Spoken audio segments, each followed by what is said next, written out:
Arizona Territory, 1885. Dust swirled across the parched earth of Cottonwood Creek, a settlement where the promise of silver had drawn the desperate and the determined alike. For 24-year-old Samuel Easton, the frontier represented nothing but harsh reality. A place where sentimentality got folks killed and attachment was a luxury no sensible cowboy could afford. The morning sun beat down mercilessly as Samuel guided his horse along the outskirts of the Saddleback Ranch, where he'd been employed as a ranch hand for nearly 2 years. His lean, athletic frame sat easy in the saddle, a natural extension of the animal beneath him. Despite the layer of trail dust that clung to his tanned skin, his handsome features remained distinct, strong jawline softened by youth, clear blue eyes that missed little, and light stubble that he kept trimmed when possible. Though barely into his mid-20s, Samuel had the weathered look of a man who'd seen too much of the harsher side of frontier living. Keeping your head down and your heart closed is what keeps you alive out here, his father had told him before a band of rustlers had gunned him down over a handful of cattle 5 years prior. Samuel had taken those words as gospel, building walls around himself as sturdy as any frontier stockade. What Samuel truly wanted was simple enough: to save enough money to buy his own small spread, where he could answer to no one but himself and the elements. A solitary existence, but a safe one. Deep down, though, in moments of rare honesty with himself, the loneliness gnawed at him, especially when darkness fell and the vast, star-filled sky seemed to mock his insignificance. Rounding the bend toward the main buildings of the Saddleback, Samuel noticed unusual activity, wagons being loaded, ranch hands moving with purpose. The ranch owner, Josiah Thompson, stood on the porch of the main house, speaking animatedly with a well-dressed gentleman. Easton," Thompson called as Samuel approached. "Good timing. This is Walter Spencer. He and his daughter just arrived from Boston." The gentleman nodded stiffly, his Eastern manners immediately marking him as out of place. "My niece, actually. Naomi Spencer. She's inside with Mrs. Thompson." Samuel tipped his hat politely, but said nothing. Eastern folks meant complications, and complications were precisely what he avoided. "Spencer here is my late wife's brother," Thompson explained.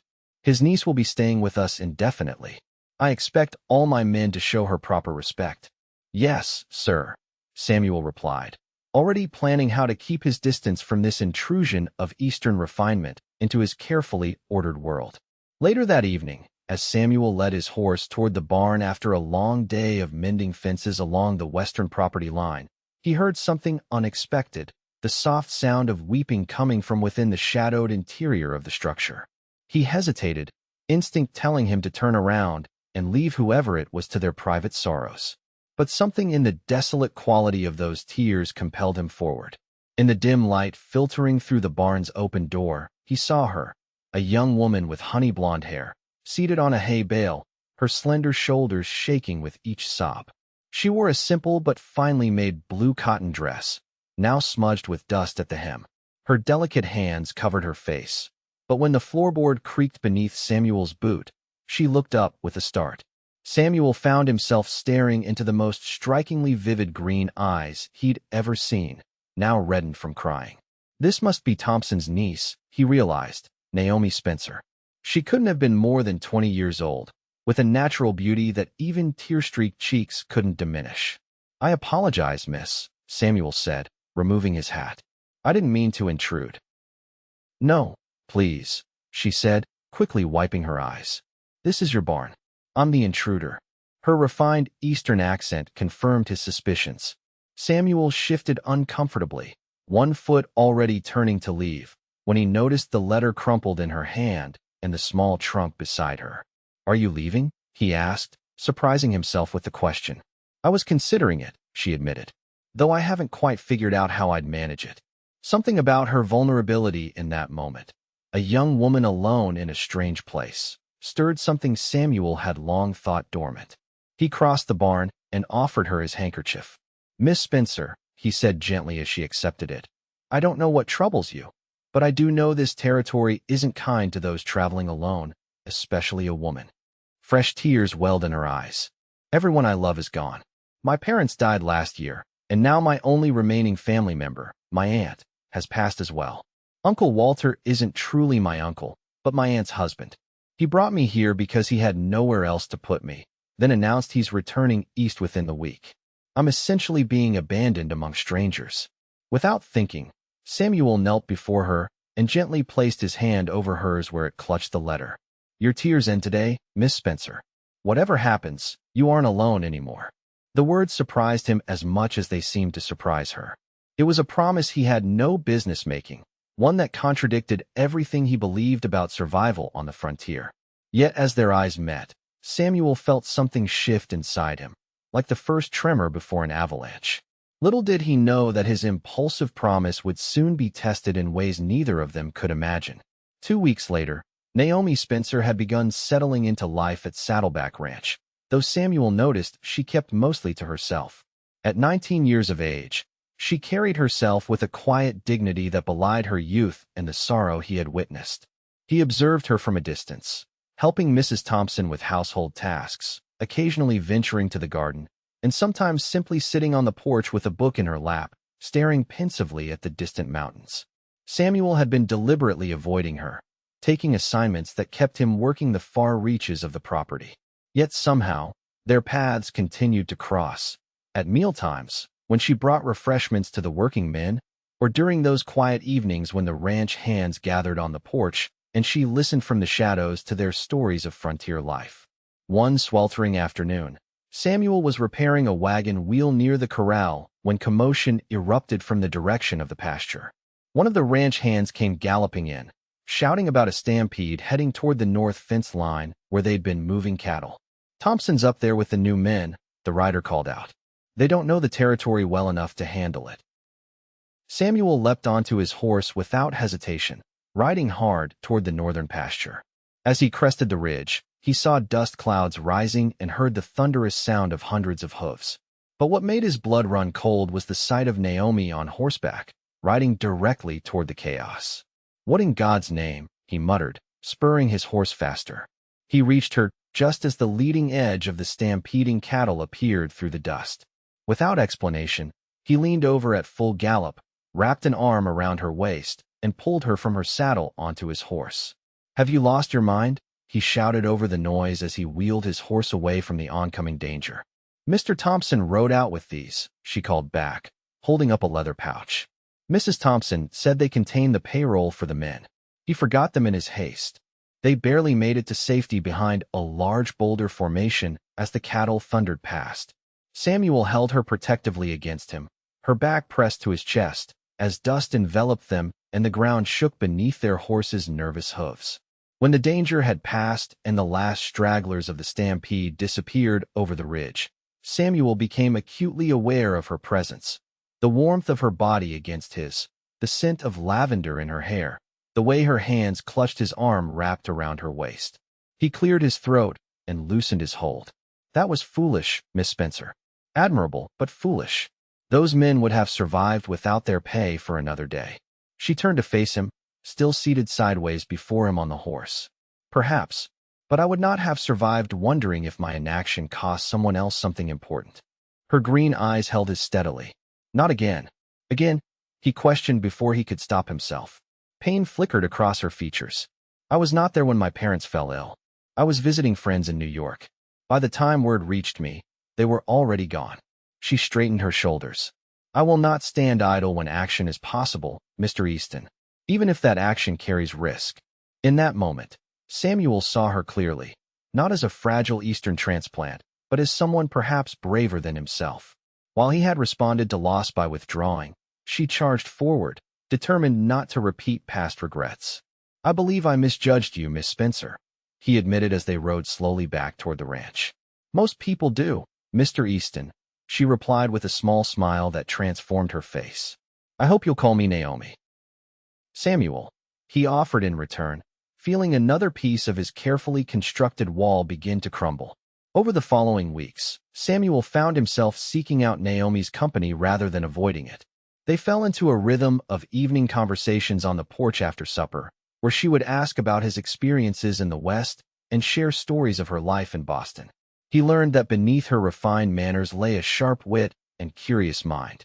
She discovered that his taciturn nature masked a thoughtful intelligence and unexpected kindness.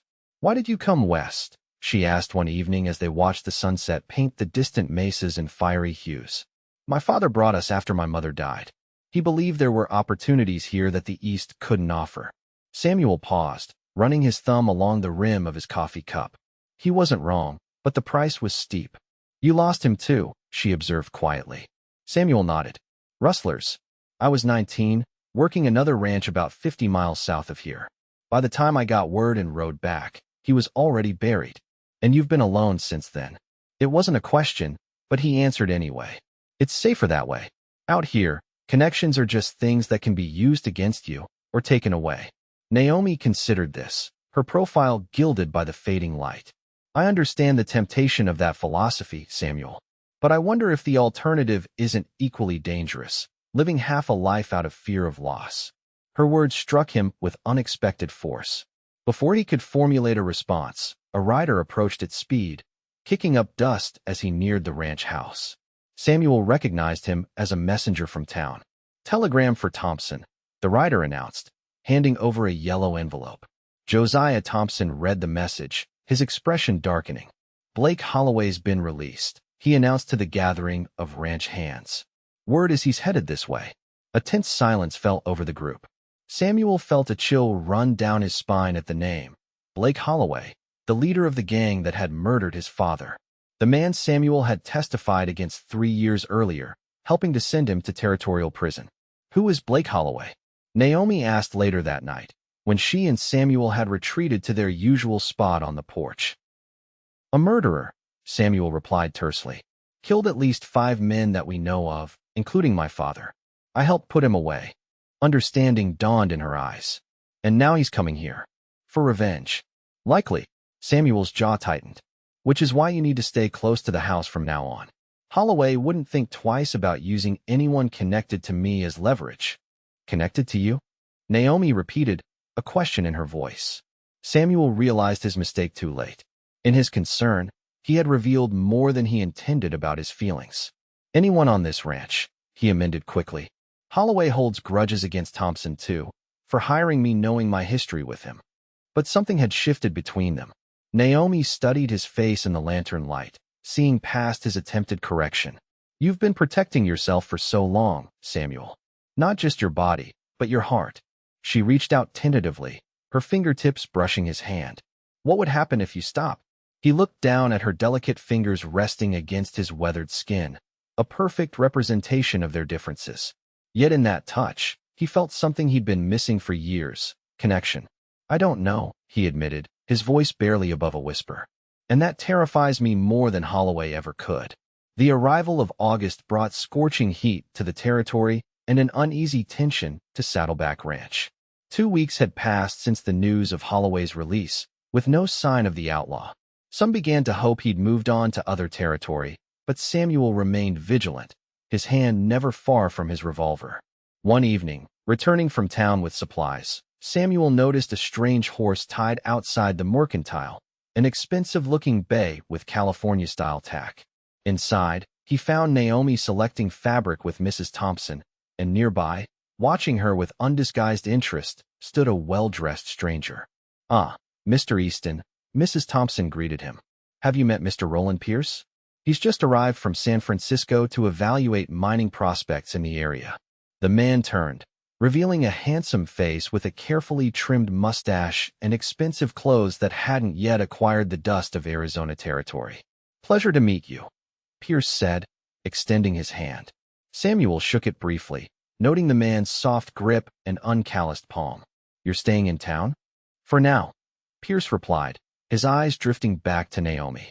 "Though I find myself increasingly drawn to the charms of the countryside." The way he looked at Naomi made Samuel's jaw clench involuntarily. More concerning was how Naomi smiled politely in return, not with the warmth she showed Samuel, but with the practiced social grace of her Boston upbringing. Over the next week, Pierce made multiple appearances at Saddleback, always with some thin pretext of discussing business with Thompson. Each visit invariably led to him seeking out Naomi's company. Samuel watched from a distance, telling himself his discomfort stemmed from suspicion of the newcomer's motives rather than the jealousy burning in his chest. He's asked me to accompany him to the town's social next Saturday, Naomi told Samuel one evening as they walked back from checking on a new foal in the barn. Samuel kept his expression neutral despite the sharp pang in his chest. I see. And will you go? She studied him carefully before answering. I haven't decided. Mrs. Thompson thinks it would be proper for me to accept, as he's been nothing but a gentleman. She paused, seeming to wait for something from Samuel. When he remained silent, she added quietly, unless someone else were to ask me, of course. The opening was clear, but Samuel couldn't bring himself to take it. Pierce represented everything Samuel was not: wealthy, cultured, untouched by frontier violence. The kind of man who could give Naomi the life she deserved, not one shadowed by men like Holloway and the constant struggles of ranch life. You should go, he said finally, the words tasting bitter on his tongue. Pierce seems suitable. Disappointment flickered across her face before she composed herself. Very well.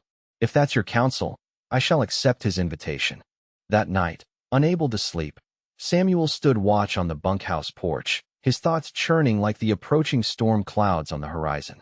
He had begun to dream of possibilities he had no right to consider, a future with Naomi by his side. But what could he offer her except danger and hardship? His brooding was interrupted by movement near the main house. A figure slipped from the shadows toward the barn. Samuel recognized Naomi's slender silhouette immediately and followed at a distance, concerned by her late-night wandering. Inside the barn, he found her saddling a horse with obvious difficulty, her movements unsure but determined. Planning a midnight ride? He asked quietly, causing her to startle. Samuel, I didn't hear you come in. That's apparent. Where are you going at this hour? She hesitated, then squared her shoulders. To town. I overheard Mr. Thompson talking with the foreman. They believe Holloway and his men are camped in the foothills north of town, planning something. The sheriff is away until tomorrow, and I thought. You thought what? Samuel interrupted, alarm rising in his voice. That you'd ride into an outlaw camp and ask them politely to leave us alone? Of course not, she replied, frustration evident in her tone. But I know that you won't go to the authorities because of some misguided notion that this is your fight alone. Someone needs to fetch help before people get hurt. Samuel moved closer, gently taking the reins from her hands. Naomi, this isn't your burden to bear, isn't it? Her green eyes flashed with emotion. You made me a promise in this very barn, Samuel Easton.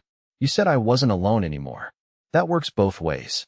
She placed her palm against his cheek. You're not alone either. Not if you don't choose to be. The simple truth of her words stripped away his defenses. Without conscious thought, Samuel leaned down and kissed her, one hand cradling the back of her head while the other drew her close against him. She responded with equal fervor, her arms winding around his neck as years of self-imposed isolation crumbled in the warmth of her embrace. When they finally parted, breathless, Samuel rested his forehead against hers. I've been a fool, he whispered. Yes, she agreed with a gentle smile. But perhaps not beyond redemption. The sound of approaching horses shattered the moment.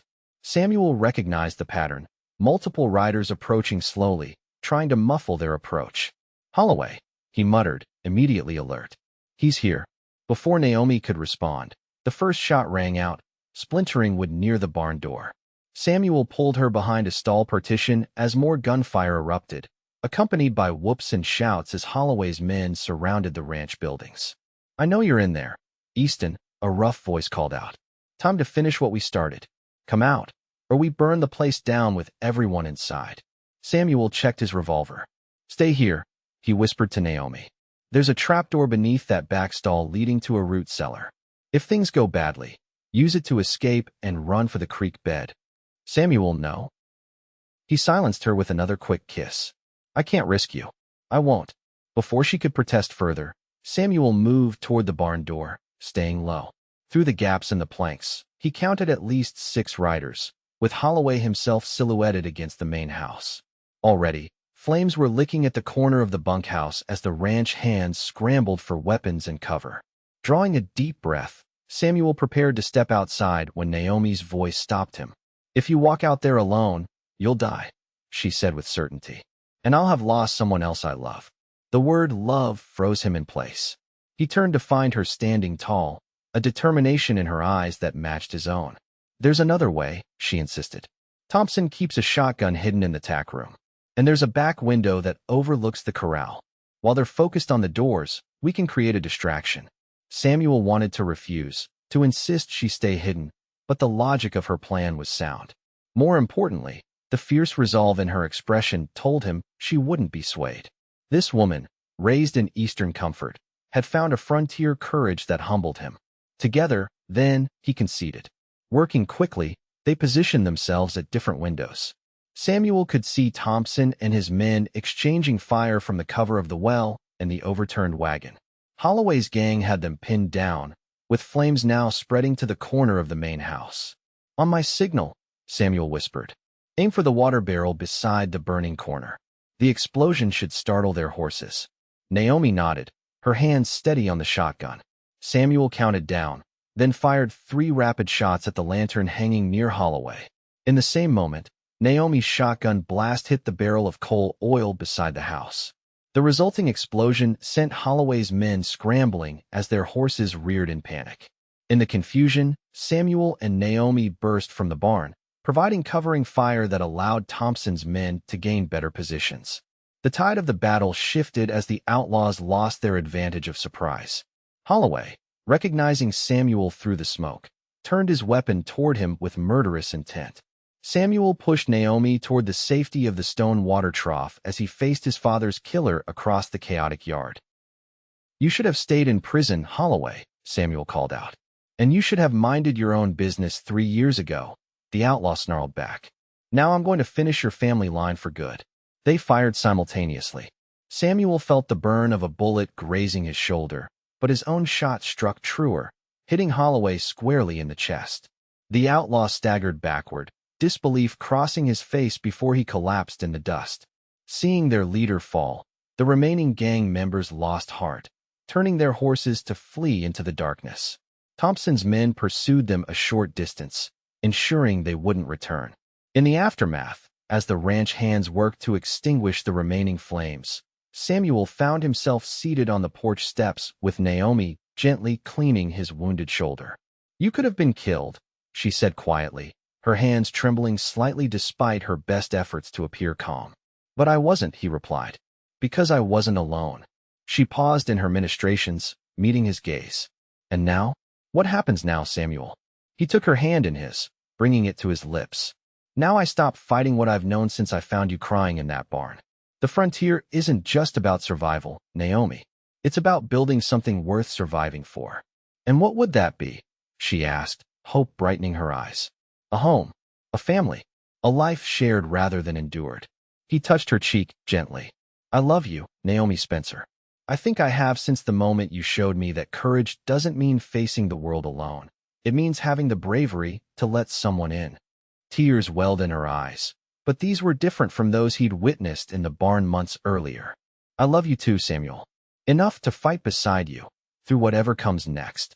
1 month later, as autumn painted the cottonwoods gold along the creek, Samuel stood beside Naomi under an arch of wildflowers in the ranch yard. Thompson, appointed justice of the peace the previous year, conducted a simple ceremony witnessed by everyone at Saddleback and half the town besides. Naomi wore a cream-colored dress with blue ribbons that matched the clear Arizona sky, wildflowers woven into her honey-blonde hair. Samuel, clean-shaven and dressed in his finest, could scarcely believe his fortune as he slipped his mother's ring onto Naomi's finger. "By the power vested in me by the Arizona Territory," Thompson announced proudly, "I now pronounce you husband and wife." As Samuel kissed his bride to the cheers of the assembled crowd, he marveled at how completely his world had transformed. The fear that had guided him for years, that connection meant vulnerability, that love was a liability on the frontier, had given way to a deeper truth, that in finding Naomi, he had found his true strength. Later that evening, as they stood on the porch of the small cabin Thompson had given them as a wedding gift, Samuel wrapped his arms around his wife and gazed at the stars emerging in the darkening sky. "No regrets?" he asked softly, still sometimes disbelieving his good fortune. Naomi turned in his embrace to face him, her green eyes reflecting the first evening stars. "Only that we might have wasted more time had you not found me crying that day. I made you a promise then, Samuel reminded her, brushing a strand of golden hair from her face. That your tears would end. And so they did, she replied with a smile that outshone the stars. You replaced them with something far better. What's that? Hope, she said simply. Hope and a future we'll build together.